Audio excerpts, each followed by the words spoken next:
놀라운 구속의 혜택은 모두에게 주어지는 것이 아닙니다.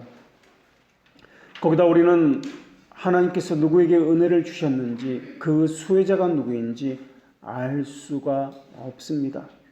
인위적으로 저 사람은 구원받았다, 저 사람은 구원받지 못했다 판단할 수도 없습니다.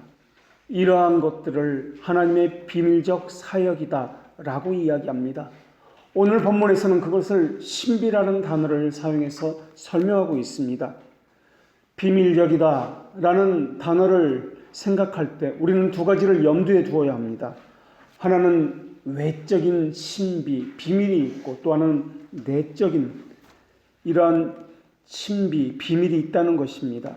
외적인 신비라는 것은 하나님께서 행하시는 모든 것을 이야기합니다. 창조, 섭리, 통치, 종말에 필요한 모든 일반적인 은총을 포함하고 있습니다. 그리고 또 하나는 오늘 본문의 말씀처럼 우리 구원과 관련된 그러한 신비를 이야기합니다. 그런데 구원과 관련된 신비를 이야기할 때는 항상 성령님을 생각해야만 합니다. 성령님은 선택한 자들에게 은혜를 부어 주십니다. 뿐만 아니라 성령님은 그들에게 여러 가지 은사와 지식을 부어 주시고 우둔함에서, 무지에서 벗어나게 하시는 분이십니다. 그러나 성령님은 하나님의 선택된 자들에게만 하나님의 자녀임을 믿음으로 증거하시는 분이십니다. 물론 어떤 이들은 인격을 살피시는 하나님을 속이려고 자신도 하나님의 자녀인 척 그렇게 하곤 합니다. 또 어떤 사람은 자신이 하나님의 은혜의 수혜자인 것을 모릅니다. 그럴지라도 하나님은 그들에게 하나님의 은혜를 베푸시는 것을 멈추지 않습니다. 하나님의 선택은 그 사람의 조건과는 전혀 상관이 없는 영원전의 선택입니다.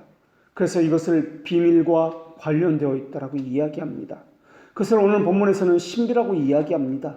신비라는 말은 알 수 없다는 뜻인데, 그런데 오늘 본문에서는 하나님은 너희는 모르기를 원치 않는다라고 말씀하고 있습니다. 모르기를 원치 않는다. 알려지고 알게 되면은 더 이상 이것은 비밀도 아니고 신비도 아닙니다. 그런데 오늘 본문에서는 모르기를 원치 않는다고 이야기하시면서 신비다, 비밀이다 라는 단어를 사용하고 계십니다. 사실 성경에서 말하는 이 신비라는 단어, 비밀이라는 단어는 숨겨지고 감추어진 것을 말한다는 의미가 아닙니다. 성경에서 비밀이다, 신비다라는 것은 하나님께서 계시하지 않으면 알 수 없다라는 의미를 담고 있습니다. 반대로 이야기하면 하나님께서 원하시면은 그 사람이 가진 지식이나 또한 신분과는 전혀 상관없이 하나님의 비밀을 모두가 알 수 있다라는 의미입니다. 그래서 신비라는 단어, 비밀이라는 단어를 원어로는 미스테리온이라는 단어를 사용해서 이야기하는데, 하나님 안에 감추어져 있으나 예수 그리스도 안에서 드러났고 계시된 비밀을 이야기합니다. 이 비밀스러운 지식은 여러 가지가 될 수 있습니다. 이 비밀과 신비는 하나님의 속성 또는 그 가운데 하나일 수도 있습니다. 복음일 수도 있습니다. 구원받은 자들의 이름이나 그 수에 관한 것일 수도 있습니다. 또는 심판과 관련된 어떤 것일 수도 있습니다. 또 그 비밀은 그리스도를 지칭할 수도 있습니다. 하나님의 섭리, 하나님이 하시는 그 무엇을 지칭할 수도 있습니다. 또 성례를 말할 때도 미스테리온이라는 단어를 사용해서 성례를 거룩한 신비다라고 이야기합니다. 하나님께서 주시는 비밀적인 복을 말할 때도 비밀과 신비라는 단어를 사용합니다.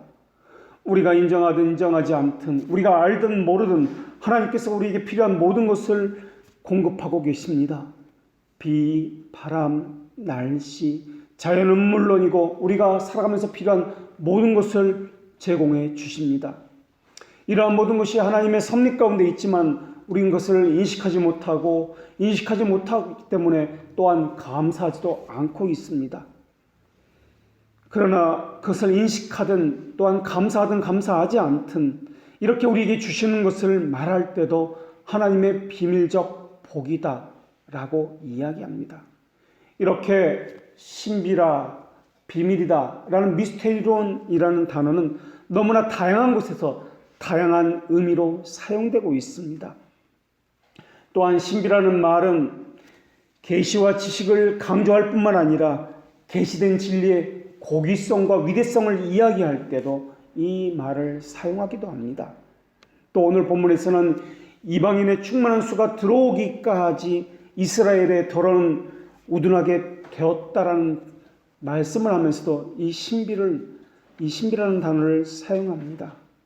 그러면서 이스라엘의 우둔함은 부분적인 것이지 전체적인 것이 아니다라고 말씀하고 있습니다.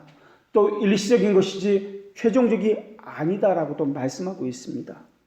그러면서 누구든지 깨닫게 되고 또 누구는 우둔하게 되는 것, 이것을 신비다라고도 말씀하고 있습니다. 또 누구는 교만하여 자기의 지혜를 자랑하고 또 누구는 겸손하여 자기를 부인하는 삶을 사는 것, 이것 역시 신비다라고 이야기하고 있습니다. 또 하나님의 신비가 무엇이냐에 대해서 말씀하고자 할 때 로마서 16장 25절과 25절에서는 나의 복음과 예수 그리스도를 전파함은 영세 전부터 감추어졌다가 이제는 나타나신 바 되었으니, 감추어졌다, 숨겨졌다, 비밀이다, 미스테리온이다, 이제는 나타났다, 계시되었다, 보여졌다, 드러났다. 영원하신 하나님의 명예에 따라서 선자의 글로 말미암아 모든 민족이 믿어 순종하게 하시려고 알게 하신 바 그 신비의 계시를 따라 된 것이다 라고 말씀하고 있습니다. 이렇게 하나님의 신비의 계시는 드러납니다. 그것은 하나님의 백성에게만 그러합니다. 그러나 이 신비가 받아들여지는 것은 인간의 지혜나 능력과는 전혀 상관이 없습니다. 하나님께서 원하시면 모든 것을 깨닫고 알 수 있다는 것입니다. 반대로 하나님께서 원하시지 않으면 기술적 저작물로도 안 되고 어떤 기발한 고안물이나 좋은 프로그램으로도 알 수가 없다라는 것입니다. 말의 세련됨도 하나님의 신비를 풀어서 보여줄 수가 없습니다. 이러한 것을 깨닫게 하시고 풀어주시는 분은 오직 성령 하나님이십니다. 그래서 성령님의 역사가 없으면 아무리 훌륭한 웅변이나 설교가 있다 할지라도 거기에는 드러나는 것이 없습니다. 그렇기 때문에 은혜를 받고자 할 때 사람을 의지하는 것이나 어떤 프로그램이나 행사를 의지하는 것은 너무나 잘못된 일입니다. 헌데 문제는 사람의 말이나 사람이 만든 이 고안된 프로그램을 가지고 사람에게 감동을 주는 것이 마치 성령의 역사로 감동을 주는 것과 유사하게 보인다는 것입니다. 그러다 보니까 사람들은 이것을 반복적으로 사용해서 감정을 조작해서 은혜를 받은 것처럼, 성령께서 주시는 은혜를 자신들이 받은 것처럼 속이고 있다는 것입니다. 그러다 보니까 사람들을 의지하게 되고 좋은 프로그램을 찾아서 이리저리 몰려 다니기도 하는 것입니다. 그러면서 사람들은 자기 감정에 속은 것을 가지고 하나님의 은혜를 받았다, 성령의 역사가 있었다고 생각하고 있습니다. 감성에 감동을 주셔서 눈물을 흘리게 하는 것, 이것은 은혜를 모방하는 것입니다. 그것은 하나님으로부터 온 것이 아닙니다. 그것은 천국 열쇠와도 관계된 것이 아니고 기강을 위한 것도 아닙니다. 성령님의 내적인 설득이 없으면 성경이 하나님의 말씀이라고 하는 것을 불신자에게 설득시킨다는 것은 도저히 있을 수가 없는 어리석은 시도입니다. 그래서 믿음은 사람의 뇌나 지혜에 있는 것이 아닙니다. 성령께서 믿음을 부어주실 때 그 사람의 지혜나 혀에 부어주시는 것이 아니라 심정에 부어주시는 것입니다. 이 심정에 의지가 있기 때문에 그렇습니다. 이때 심정이라는 말을 선한 양심이라는 말로 바꿨어도 좋을 것입니다. 선한 의지라는 것은 선한 양심에서 나오기 때문에 그렇습니다. 만약에 의지는 있는데, 선한 의지는 있는데 선한 양심이 없다면 이러한 것은 선하다고 말하지 않습니다. 이것을 위선이다 라고 이야기합니다. 성령께서 선한 양심을 우리에게 부어주시면 심정에는 진리를 깨닫게 되고 그것에 따라서 변화된 의지를 가지고 살아가게 되어 있습니다. 그때 그 선한 의지를 가지고 살아가면서 나오는 것이 무엇이냐면 자기 부인의 삶입니다. 그것을 우리는 한마디로 겸손이다라고 이야기합니다. 성령님은 말씀을 도구로 사용해서 하나님의 말씀에 순종하는 의지를 가지고 살아게 만듭니다. 그런데 사람들은 속이고 있습니다. 비슷한 것을 가지고 성령님의 역사기라고 속이고 있고 거짓 영이 활동하기 때문에 우리는 늘 귀를 기울여서 이것이 하나님의 말씀에 의지하는 것인지 분별을 해야 합니다.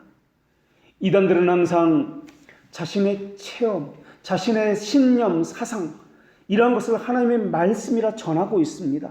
그래서 성경과 교회의 역사보다는 자신의 이성, 체험한 일 이것을 더 우위에 두고 있습니다. 허나 영의 역사가 성경과 일치하지 않으면 그것은 거짓 영의 역사라는 것을 기억해야 할 것입니다.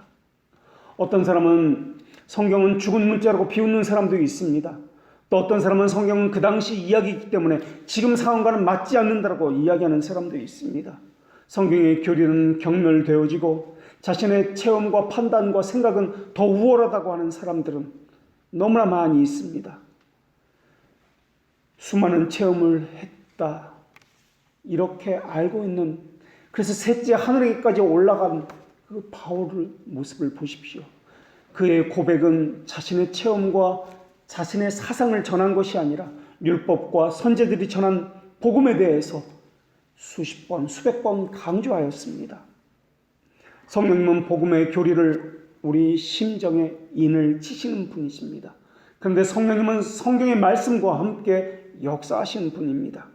허나 우리가 기억해야 할 것은 말씀을 선포했기 때문에 성령의 은혜와 효과가 나타나는 것이 아니다라는 것입니다. 그런 의미에서 말씀 선포의 직분을 영의 직분이다라고 이야기합니다. 영의 직분이라는 말은 물질에 눈멀고 의식이나 프로그램의 정신을 빼앗기는 이러한 바리새파와 같은 싹군과 같지 않다라는 의미를 가지고 있습니다. 성령의 인도하심을 받아서 진리에 순종하고 말씀을 올바로 선포하고 그 말씀만 따르며 그 말씀이 주는 생명만을 전하는 사역자다라는 의미로서 영의 직분이다라고 이야기합니다. 그리스도께서는 이 사역을 사역자에게 맡기셨습니다. 이 사역자는 동일한 죄인입니다. 그러나 하나님께서는 그 사람을 도구로 사용해서 하나님의 비밀을 하나님의 택하신 백성들에게 알려주십니다. 드러내 보여주십니다. 이렇게 성령 하나님께서 성경을 통해서 하나님의 복음을 가르치고 깨닫게 하시기 때문에 성경을 다른 말로 성령의 학교다라고도 이야기합니다. 인간은 이성을 가진 피조물입니다. 그렇기 때문에 복음 증거나 가르침이 사람들이 이해할 수 있는 말로 이루어져야 한다는 것은 언제나 필수적입니다. 그러나 그것만으로는 불가능합니다. 사람이 아무리 최선을 다한다 할지라도 그들이 은혜 받는 것이 아닙니다. 사람이 아무리 은혜 받고 싶다고 원하고 기도한다 할지라도 은혜 받는 것이 아닙니다. 반드시 순전한 말씀을 가지고 성령께서 역사하셔야만 그들은 은혜를 받을 수 있으며 구원으로 부름을 받을 수 있습니다. 그런 점에서 하나님은 불가시적이고 불가해적이다라고 불려지고 있습니다. 하나님께서 알려주지 않으면 우리는 이해할 수 없고 알 수도 없습니다. 구약 성경에서는 구약 백성의 이해를 돕기 위해서 하나님께서는 가끔씩 가시적인 형태로 눈에 보이는 형태로 등장하는 경우가 있었습니다. 불이나 구름이나 지진이나 소리나 여러 가지 이적을 통해서 하나님의 등장을 알려주셨습니다. 그렇다고 불이 하나님은 아니었습니다. 구름이나 천둥과 지진이 하나님은 아니었습니다. 그것은 하나님의 임재를 상징하는 가시적인 것일 뿐이었습니다. 그리고 그것은 일시적이었지 영속적인 것이 아니었습니다. 하나님께서 그러면서 우리에게 하나님을 드러내 주셨을 때 하나님은 영이시다라고 알려주셨습니다. 이렇게 영이시다라는 의미로 알려주신 것은 우리의 인간의 이성으로서는 지상적인 것으로 추정하거나 상상하지 말라라는 의미입니다. 이 땅의 것으로 하나님을 그리지 말라. 인간의 상상력으로 환상적 사색으로 하려는 모든 시도를 포기하라라는 의미입니다. 추상적인 단어를 사용해서 하나님을 표현하는 것도 하나님을 인간화하는 것일지도 모르겠습니다. 하나님은 사람의 이해나 언어나 문자에 담기시는 분이 아닙니다. 그래서 하나님의 속성을 말하고자 할 때는 그 단어의 문자의 뜻에 머물면 안 되는 것입니다. 무한하고 영원하신 하나님을 표현할 때 인간의 이해를 위해서 하나님은 인간의 단어로 표현할 수 있는 범위 내에서 드러내 주시고 표현해 주신 것일 뿐입니다. 그러나 이런 시도에는 언제나 한계가 있습니다. 우리에게 한계성이 있기 때문에 그렇습니다.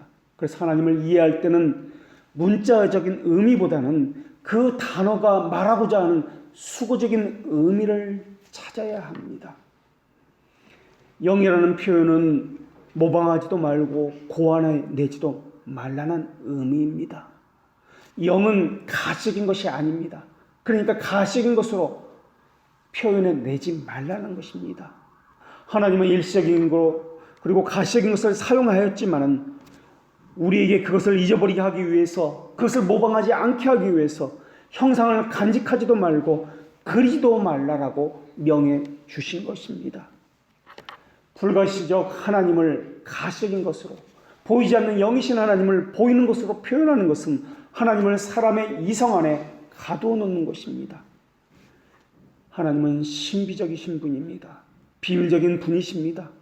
이런 신비적이고 비밀적인 하나님을 인간의 이해와 이성 안에 가두는 것은 하나님을 이것이다라고 규정하고 형상화하는 것입니다. 이것을 우리는 우상 숭배다라고 이야기합니다.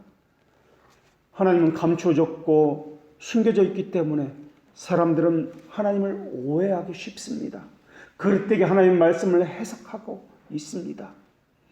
기복신앙도 바로 그렇게 하나님의 그 신비와 비밀을 오해한 데서 비롯된 것입니다. 그들은 일이 잘 풀리면은 하나님의 복이라고 생각합니다. 일이 잘 풀리지 않으면은 그것은 하나님께서 저주한 것이라고 생각합니다. 이러한 것은 바른 신앙이 아닙니다. 이렇게 해석하는 것은 문자적으로 성경을 해석했기 때문에 그렇습니다. 하나님을 문자화시켜서 바라보았기 때문에 그렇습니다. 수구적으로 생각하지 않기 때문에 그렇습니다. 물론 사람이 아무리 상상해도 하나님의 영원한 작정을 이해하기는 쉽지가 않습니다.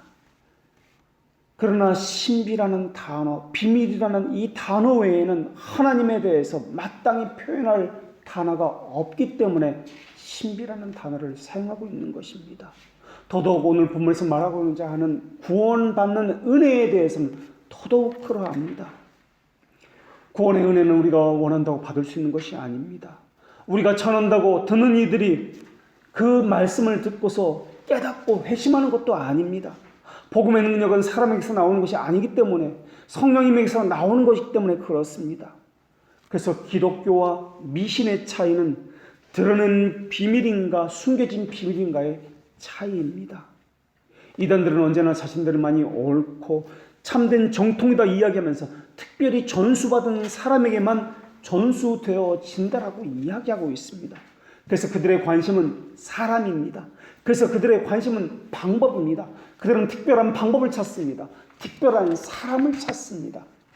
그들은 어떤 특별한 사람에게만 들어야 깨달을 수 있다고 생각합니다. 그리고 그들은 어떤 특별한 방법을 사용해야만 어떤 경지에 들어갈 수 있다고 생각합니다. 그들은 그들이 제시하는 것을 행하고 그것에 순종해야만 원하는 것을 얻을 수 있다고 생각합니다. 혹시 이러한 모습은 오늘날 교회의 모습은 아닌지요? 그러나 기독교의 관심은 하나님의 주권에 있습니다. 사람의 방법, 어떤 특별한 사람, 이것을 찾는 것이 아닙니다. 오늘 본문에서도 이방인의 충만한 수라는 이 단어가 나오는데 이방인 가운데 선택받은 사람을 이야기합니다. 충만한 수라는 것은 어느 숫자가 정해졌다는 뜻이 아닙니다. 하나님의 뜻대로 모든 것이 이루어진다는 의미로서 말씀하고 있는 것이 충만한 수입니다. 그런데 어떤 이들은 이 충만한 수를 몇만 명이다라고 문자화시켜서 고정시켜버립니다. 그것이 바로 잘못되었다라는 것입니다. 하나님의 주권을 이야기하는 것이 바로 충만한 수다라는 개념으로서 이야기하는 것입니다. 하나님은 주권적인 주님이시오 왕이십니다. 하나님은 만물과 온 땅과 온 하늘을 다스리는 분이십니다. 주님이라는 이름 자체에 바로 주권이 들어 있습니다. 하나님은 또한 만군의 주라고도 불리십니다.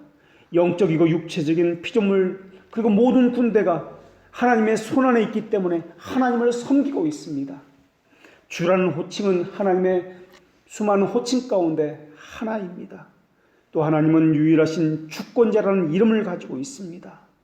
하나님께서 통치하시는데 통치권은 세 가지로 나눌 수 있습니다. 하나님은 본질적인 통치권이 있습니다. 하나님은 모든 피조물을 다스리는 절대적인 것으로 창조하신 하나님의 본질에 그 근거를 두고 본질적인 통치권을 행사하시는 분이십니다. 또 하나님에게는 영적인 통치권과 또 이것은 은혜로운 통치권이라고 불리고 있습니다. 이 통치권은 교회의 그 구속받은 백성을 다스리는 통치권을 이야기합니다. 이 통치권은 은혜의 언약에 근거하는 통치권입니다. 또 마지막으로 세 번째, 마지막 때의 영광스러운 나라를 다스리는 그 통치권이 있습니다. 이 통치권은 하나님은 모든 것을 다스리실 것입니다. 하나님은 영화롭게 된 성도들을 다스리는 것처럼 그들을 다스릴 때는 자비의 영광으로 다스릴 것이며 악한 영들을 그리고 유기된 자들을 다스릴 때는 공의와 영광 속에서 그들을 다스릴 것입니다. 그러나 오늘 우리의 관심은 바로 이 두 번째 통치권인 영적인 통치권 또 은혜로운 통치권이라 불리는 것입니다. 왜냐하면 하나님의 통치권이 은혜로운 통치권이 두고 있는 것은 물론 모든 곳이지만 특별히 교회에 그 영적인 통치권을 두고 있기 때문에 그렇습니다. 그래서 교회에서 하나님의 비밀이 밝히 드러나는 것이기 때문에 하나님의 복음을 숨겨진 복음을 계시하고 드러내 주시기 때문에 그렇습니다. 그리고 또 교회라는 이 단어만이 오늘 본문에 기록된 이방인의 충만한 수가 들어오다는 이 단어를 만족시키는 단어이기 때문에 그렇습니다. 이때 교회에 들어온다 할 때 이 교회는 완성된 무용교회를 이야기하는 것이지 이 땅에 전투하는 교회 또 보이는 가시적인 교회를 말하는 것이 아닙니다. 보이지는 가시적인 이 땅의 교회는 전투하는 교회로서 유기된 자와 택자가 함께 섞여 있기 때문에 그렇습니다. 하나님의 택자가 들어가는 그 나라는 하나님의 나라로 생명이 있는 곳이요 보이지 않는 무형교회이기 때문에 그렇습니다. 이 교회에 들어가지 못하는 자들은 오늘 본문의 단어로는 우둔함 가운데 거하는 자들입니다. 하나님의 존재를 인정하는 것과 하나님의 구원자를 인정하는 것 그리고 하나님의 통치를 인정하는 것은 다 함께 연결되어 있습니다. 하나님을 상 주시는 분이나 구원하시고 심판하는 분으로 인정하는 것은 하나님을 통치자로 주님으로 인정하는 것입니다. 상을 내리고 벌을 내리는 것, 구원을 베푸시고 심판을 내리는 것은 통치의 징표이기 때문에 그렇습니다. 그래서 하나님의 이름 자체가 최고의 주권을 내포하고 있습니다.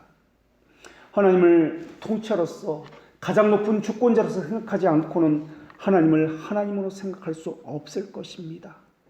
하나님은 하나님의 속성에만 의지해서 하나님의 뜻을 결정하시는 분이십니다. 하나님은 우리에게 또는 다른 피조물에게 의지하시는 분이 아니십니다. 하나님이 왜 아벨에게만 은혜를 주시고 가인에게는 주시지 않았습니까? 왜 아인과 가벨은 모두 같은 태에서 난 같은 부모에게서 난 자녀들 아닙니까?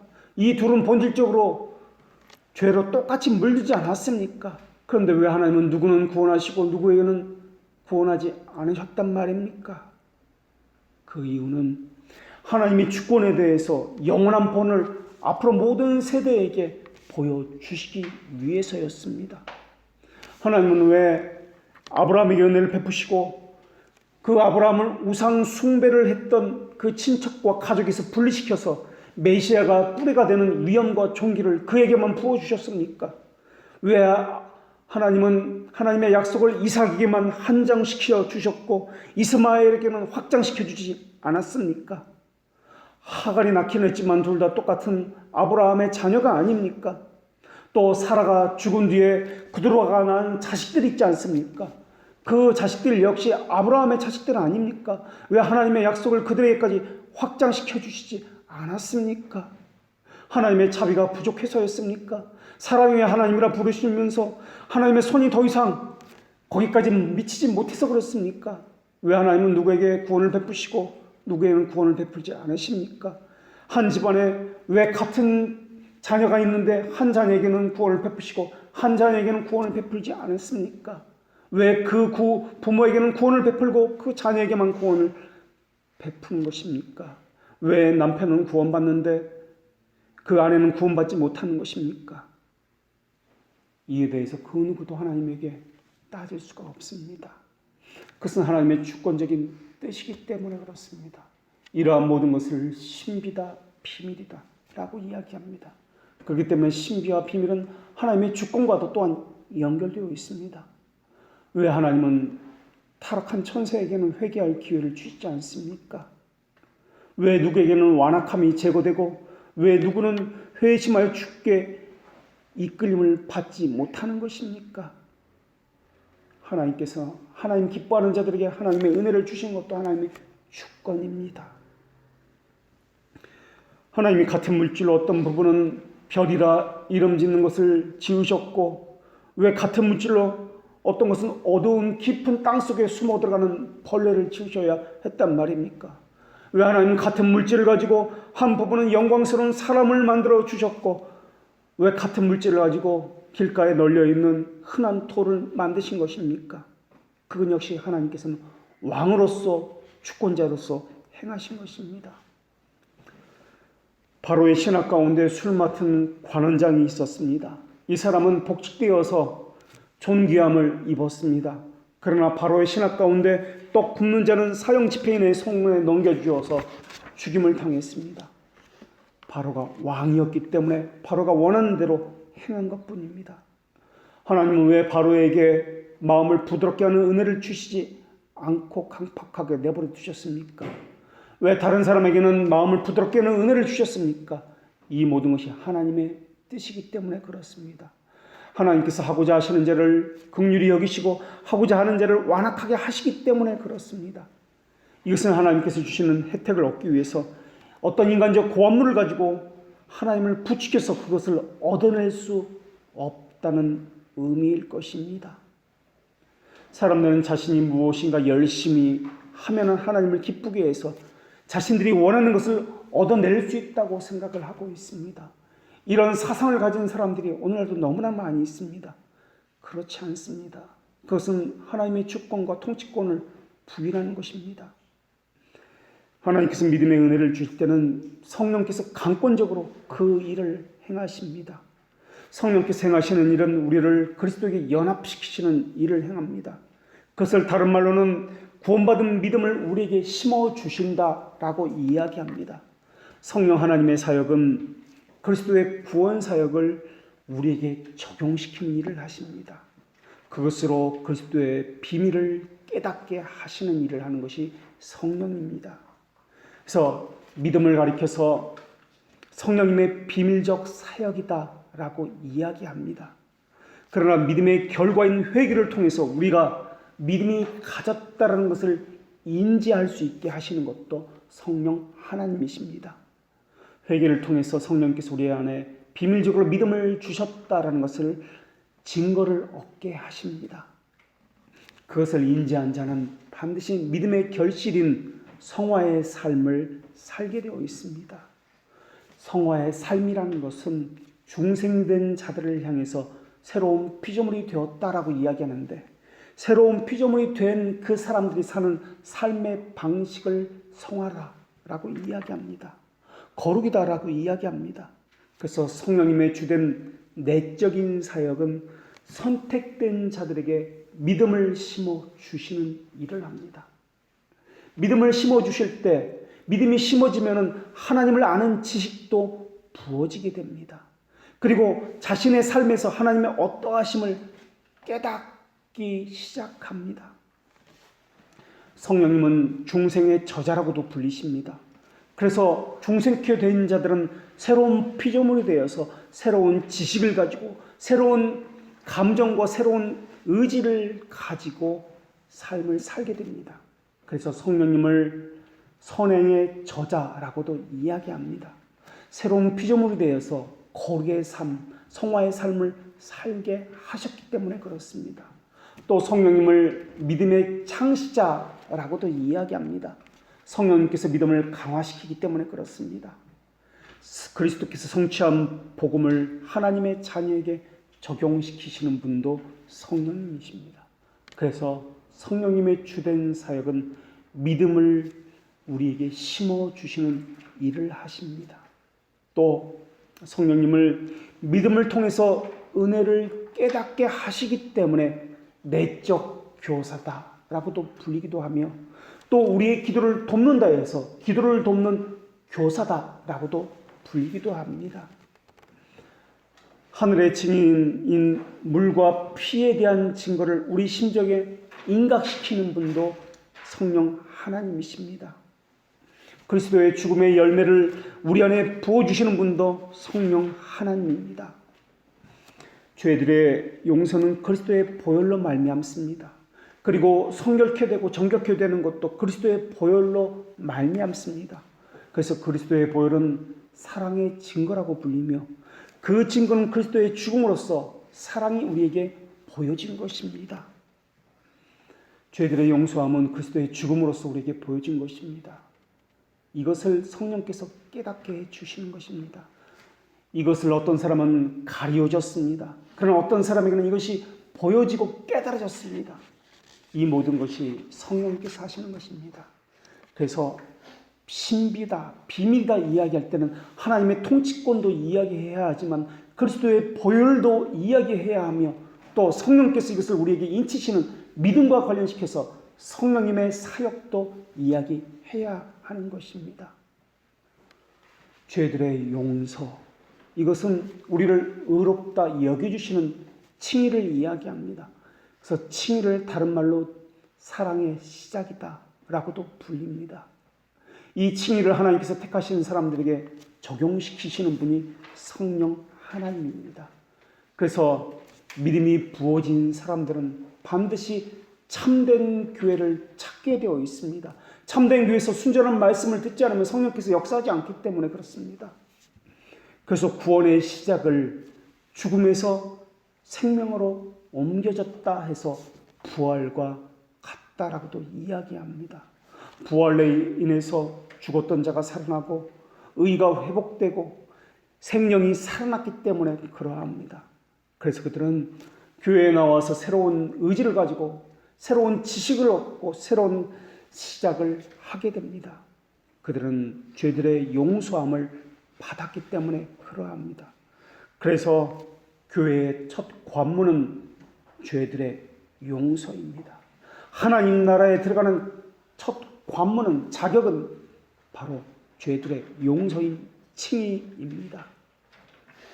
그런데 성경에 보면은 예수님도 세례를 받습니다. 그리고 세례를 받을 때 성령도 받습니다.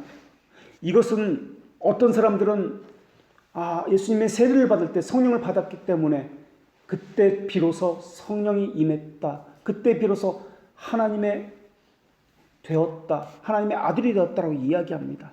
그것은 그런 말이 아니라, 그때 비로소 성령을 받았다는 말이 아니라 비밀적 성령의 증거가 그때서야 비로소 사람들에게 보여지기 시작했다, 나타나기 시작했다라는 의미를 가지고 있습니다. 이것을 그래서 우리는 공생애다라고 이야기합니다. 그래서 그것을 통해서 예수님의 사역이, 구속사역이 그때부터 드러나기 시작하고 사람들에게 펼쳐지기 시작합니다. 이 신비가 드러나는 것, 이 성령께서 하시는 일이기 때문에 그렇습니다. 그래서 그리스도께서 성령을 받았다는 것은 성령의 사역을 암시하기도 합니다.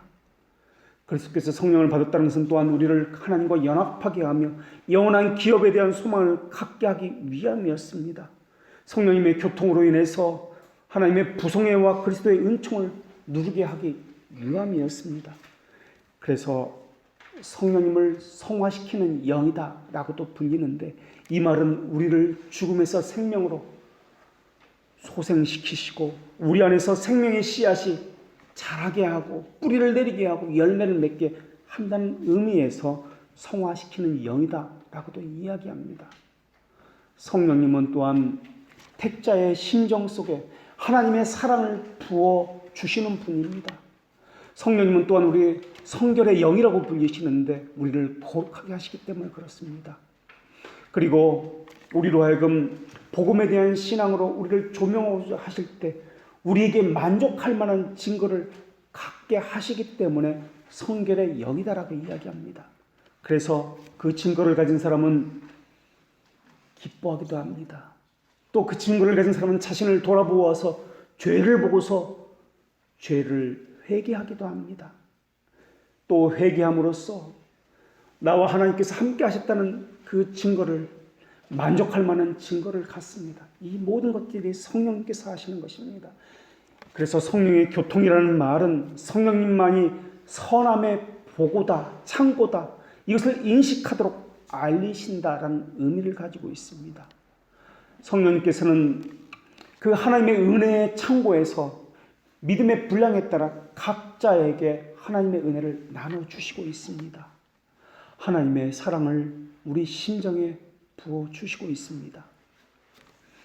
성령께서 우리를 향한 하나님의 사랑을 우리 심정에 충만하게 채워주실 때 그 심정을, 그 증거를 가진 사람은 하나님에 대한 적대감을 누그러뜨립니다. 그리고 우리 주위에는 자신이 감당하고 있는 환경의 문제, 어려운 고통의 문제도 오히려 달콤하게 느껴집니다. 그리고 말씀으로 가까이 가서 하나님의 뜻이 무엇인가를 찾게 되어 있습니다. 또한 의지로는 자신의 높아진 것을 다 내려놓습니다. 오늘 본문에서도 마찬가지입니다. 하나님께서는 노마교회 성도들에게 스스로 지있다 생각하지 말도록 가르쳐주고 있습니다. 이것은 구원과 섭리에 대한 하나님의 주권에 대한 가르침이기도 합니다. 이렇게 경고하는 이유는 사람의 지혜로 교회로 들어온 것이 아니라 은혜를 입었다함을 가르치기 위함입니다. 이스라엘이 완악하게 된 이유는 은혜를 의지하지 아니하고 자신의 행위를 의지했기 때문에 그렇습니다. 이것에 대한 경고의 말씀이 두렵고 떨림으로 구원을 이루라는 말씀입니다. 두렵고 떨림으로라는 이 말의 의미는 겸손과 순종으로 하나님의 말씀에 순종하라는 의미입니다. 겸손의 근거는 우리가 얼마나 미흡하고 큰 죄인인지 이것을 인지하면서 나오는 것입니다. 겸손의 반대는 적은 교만입니다. 이것은 하나님의 은혜를 의존하기보다는 자신을 기쁘게 하고 자신의 행위를 의존할 때, 자신에게서 확신을 얻을 때 발생하는 맹신에서 일어나는 것이 교만입니다. 교만의 적은 두려움입니다. 교만은 두려움이 없습니다. 그러나 교만의 적은 두려움입니다. 두려움은 교훈, 훈계와 교리에서 나오는 것입니다. 그래서 율법이 주는 용도 가운데 하나가 두려움입니다. 성령께서 하시는 일 가운데 하나가 두려움을 갖게 하고 말씀해 주시는 위로와 기쁨과 달콤함을 갖게 하시는 것입니다.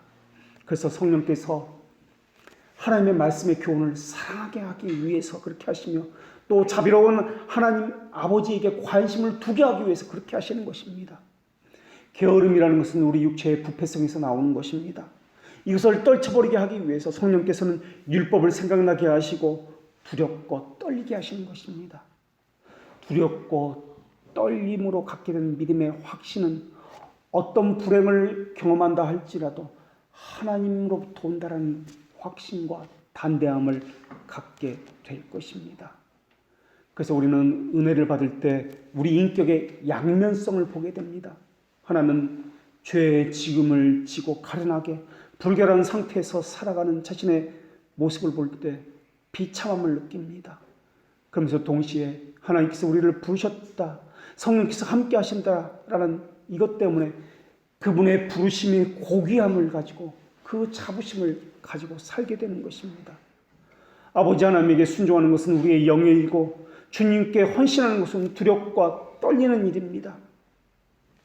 사실 우리는 선을 행할 수 있는 의지를 갖지 못했습니다. 악만을 행하는 의지를 가졌습니다. 이 말은 하나님의 자비하심만을 의존할 수밖에 없다는 이야기입니다. 하나님의 의 앞에 인간의 의는 아무것도 아닙니다. 두렵고 떨림으로 구원을 이루라는 이 말은 인간의 행위로는 하나님의 의를 만족시킬 수 없다는 말입니다.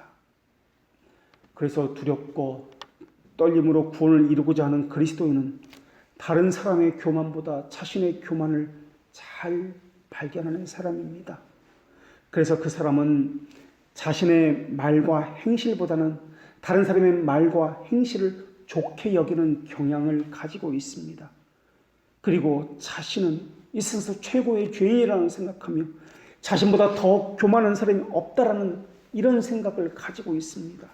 그러나 반대로 거만한 외식자들은 자신의 형제들의 눈 속에 있는 티를 발견하면서 기쁨을 느낍니다. 그리고 자기의 눈 속에 있는 들보는 발견하지 못합니다. 그리고 다른 사람의 조그마한 그 허물을 부풀려서 비난하고 다른 사람의 약점이나 실수가 자주 눈에 들어옵니다. 자신 안에 있는 불견함은 아무것도 아니라고 생각합니다. 그러면서 자신의 겸손을 높이 평가합니다. 그러면서 겸손을 가장하기 위해서 가장된 행위를 하고 있습니다. 거짓 선지자들이 그러했습니다. 오늘 본문에 나오는 외식적인 유대인들이 또한 그러했습니다. 바리새인들이 그러했습니다. 성령께서 하시는 일은 우리를 겸손하게 하는 것입니다. 겸손이라는 것은 우리됨을, 죄인됨을, 연약함을 철저하게 아는 것에서 나오는 것입니다. 겸손케 된 이들은 자신이 누려야 할 당연한 권리를 전적으로 포기합니다. 자신에게 있는 탁월한 것이 있다면 이것은 내 것이 아니라 하나님으로부터 왔다는 확신이 있기 때문에 그렇습니다. 하나님의 영이 다스리는 곳에서는 겸손이 있을 수밖에 없습니다.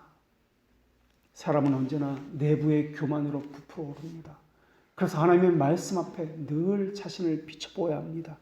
그래서 참된 신앙은 겸손과 더불어 시작됩니다.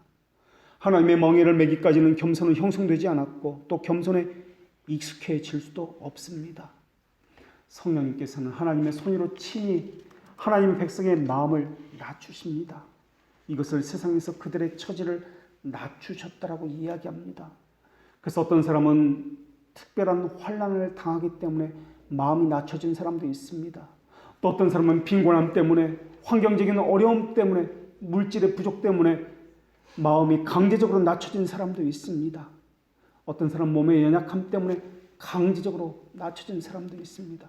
하나님의 자녀라면 어떤 방식을 통해서든 하나님의 섭리로 말미암아서 낮춰질 수밖에 없습니다. 모든 하나님의 백성에게 주어진 몫이 낮춰지는 것이기 때문에 그렇습니다. 그리스도께서는 보혈의 공로로 힘입어 우리들 한 사람 한 사람을 그리스도의 몸에 접붙여지게 하셨습니다.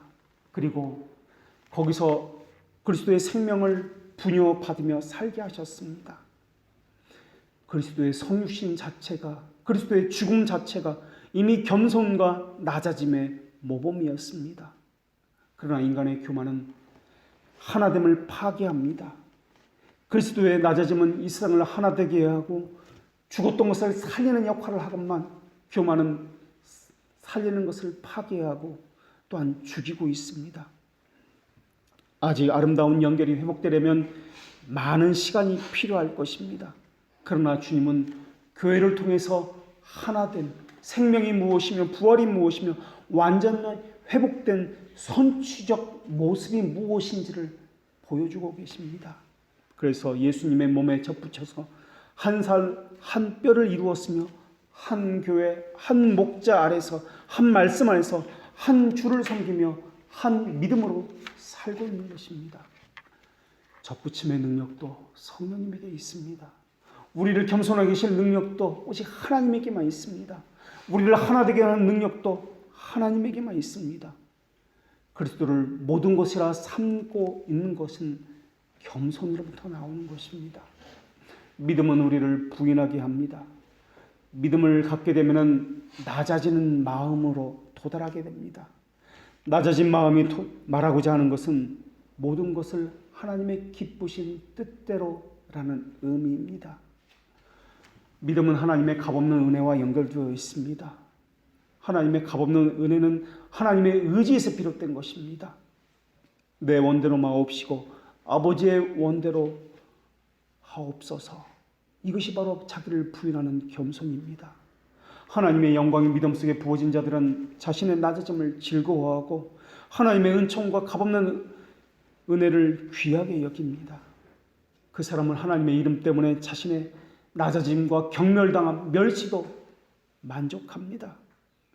그리고 그 사람은 자신의 처분의 권한이 하나님에게 있다는 것을 알기 때문에 파괴되든지 멸시를 당하든지 그것으로 하나님께서 하셨다는 것을 기억하고 있습니다. 하나님 로마교회 교인들에게 지금까지 계속 경고했습니다. 18절 말씀에는 자랑하지 말라고 경고하셨습니다. 20절 말씀에서는 높은 마음을 품지 말고 도리어 두려워하라고 경고하셨습니다. 그리고 오늘 말씀에서는 스스로 지혜롭다 하지 말라고 경고하고 있습니다. 하나님은 무지하여 속임을 당하지도 말라고 말씀하셨습니다. 속임을 당하는 이유는 속이는 사람 때문이기도 하지만 무엇보다 자신하는 무지 때문에 스스로 속임을 당하는 것입니다. 잘못 알고 있으면서도 환경적인 이미지를 가지고 그것에 대한 확신을 가지게 될 때 교만해지는 것입니다. 그래서 하나님을 아는 바른 지식은 겸손에 많은 도움을 줍니다. 겸손은 교만이 아니라 솔직함입니다.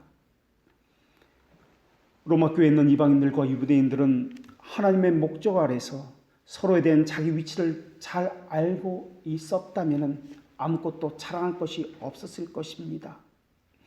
하나님이 이들에게 알고자 하시는 것은 하나됨에 대한 비밀이었으며 겸손에 대한 비밀이었으며 낮아짐에 대한 비밀이었습니다. 또 구원에 관한 것이었으며 접붙임에 관한 것이었습니다. 또한 예수 그리스도를 믿게 한 비밀이었으며 의롭게 함을 얻게 한 비밀이었습니다. 은혜의 풍성함, 하나님의 약속들, 하나님의 명령에 목숨을 거는 것, 하나님의 원하시는 것에 기꺼이 그 결정권을 받아들이는 것, 하나님의 뜻에 자신의 뜻을 버리고 그 뜻에 순종하는 것, 자신의 기쁨과 위로를 하나님의 영원한 팔에 맡기는 것, 자신이 하나님의 뜻에 따라서 모든 것을 버리고 떠나는 것, 이러한 모든 것은 우리가 할 수 있는 것이 아닙니다. 우리는 사실 지혜 있다고 할지라도 아는 것보다 알지 못하는 것이 더 많이 있습니다. 우리는 승승장구할 때보다 어찌할지 몰라서 힘겨워할 때가 더 많이 있고 우리는 풍부할 때보다도 빈곤할 때가 더 많이 있습니다. 우리는 믿음의 길에서조차 난처할 때가 너무나 많이 있습니다. 하나님께서 우리로 하여금 기다리게 하고 하나님을 의지하게 하기 위해서입니다. 때로는 하나님은 우리로 하여금 너무나 오래 기다리게 합니다. 너무나 빈곤하게 만드십니다. 우리로 하여금 앞으로 나아갈 길이 보이지 않게 만드십니다. 하나님은 하나님의 영광을 위해서 우리로 하여금 우리에게 주어진 것에 만족하고 하나님을 바라볼 때까지 기다리게 하시는 분이십니다. 하나님은 종종 우리로 하여금 우리의 한계를 넘어서까지 비참하게 굴복시키는 경우도 너무나 많이 있습니다. 그렇게 하시는 이유는 하나님의 은혜와 사랑의 어떠하심을 그 비밀을 깨닫게 하기 위해서 기다리시기 때문에 그렇습니다. 이제 야곱의 집에 대하여 얼굴을 가리시는 여호와를 나는 기다리며 그를 바라보리라는 말씀처럼 하나님은 얼굴을 숨기실 때에도 우리를 버리신 것이 아니라 기다리게 하심으로써 하나님의 그 비밀을, 그 신비를 깨닫게 하기 위해서라는 것을 기억해야 할 것입니다. 하나님의 은혜는 나타나졌지만 아직 우리에게는 감춰져 있는 경우도 있습니다. 하나님께서는 우리에게 주시는 그 은혜를 지속적으로 깨닫게 하기 위해서 우리를 쳐서 복종시키는 훈련도 받게 하시는 분이십니다. 우리는 기다리면서 흔들리기도 하고 확신이 희미해지기도 합니다. 사실 이것은 세상에서 가장 힘든 일일 것입니다. 이런 경우에 싸움은 우리의 오성에서 일어납니다. 상황은 이런데 하나님은 도대체 무엇을 하시지? 이것은 하나님의 뜻이 아닌가? 의심하게 되고 흔들리게 됩니다. 이때 성령님은 우리의 이성과 오성을 불러들일 충분한 말씀의 기초를 우리에게 부어주십니다. 그럴지라도 우리는 깨닫지 못하는 경우가 많이 있습니다. 그러나 하나님은 우리에게 드러내 주시는 분이십니다. 비밀을 비밀로가 아니라 감춰진 것을 드러내서 보이시는 비밀로 우리에게 보여주시는 분이십니다. 그래서 우리로 하여금 흔들리는 그 믿음을 견고하게 하시기 위해서 계속해서 우리를 말씀해 주시는 분이십니다. 사람들은 자신이 붙들고 있는 그 약속들이 불명확하다고 너무나 안타까워하고 하소연하고 또한 흔들리고 있습니다. 이해할 수 없으며 세상 방식으로는 용납할 수 없다고 이야기합니다. 그러나 하나님께서는 결국 그렇게 순종하는 것이 하나님의 뜻이며 그렇게 성령님의 인도하심을 그것이 확증이라는 것을 하나님의 말씀을 통해서 늘 확인받습니다. 그래서 신자의 마음은 그것을 누릴 정당한 근거가 자신 안에 없다는 것을 깨닫게 됩니다. 보라, 그의 마음은 교만하여. 이것이 신자의 마음입니다. 그의 마음은 오만 방자하여 그 속에서 정직하지 못하나 의인은 그의 믿음으로 말미암아 살리라. 다른 사람은 위로받지만 나는 위로가 없는 것처럼 보입니다. 다른 사람은 다 잘 나가는 것처럼 보이지만 나는 빈곤하고 가난하고 병들고 아무것도 나를 위로해주는 사람이 없는 것처럼 보입니다. 다른 사람에게는 하나님이 얼마나 은혜를 베푸시는지 질투가 날 정도입니다. 내게는 여전히 얼굴을 감추시는 것처럼 보입니다. 이 때문에 우리의 자아는 우화가 치밀어 오릅니다. 그러나 사람의 의지가 크면 클수록, 자신을 의지하는 그 믿음이 크면 클수록 치미는 분노는 더 커갈 것입니다. 사람의 의지 속에는 대립하는 두 가지 원리가 있습니다. 하나는 자기 아첨이고 또 하나는 초조함입니다. 사람이 육적인 방식으로 믿기를 원한다면 자기 아첨은 그렇게 육적인 방식으로 믿도록 그것을 도와줄 것입니다. 사람은 다른 사람을 깎아내리고 자기를 높이고 좁게 평가하는 것을 좋아합니다. 그러면서 자신의 죄성은 아무것도 아니다, 다른 사람의 죄가 더 크다라고 이야기합니다. 그러나 자기 아첨이, 다른 사람이 나를 알아주지 않으면, 자기 아첨이 죽으면 절망하고 초조해하는 교만이 일어납니다.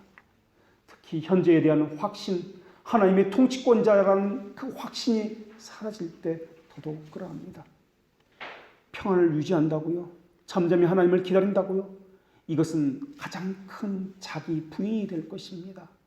하나님은 자기를 부인하는 겸손을 중생케 된 사람의 의지 가운데 부어주십니다. 이것은 너희에게서 난 것이 아니요 하나님의 선물이다 라고 말씀합니다.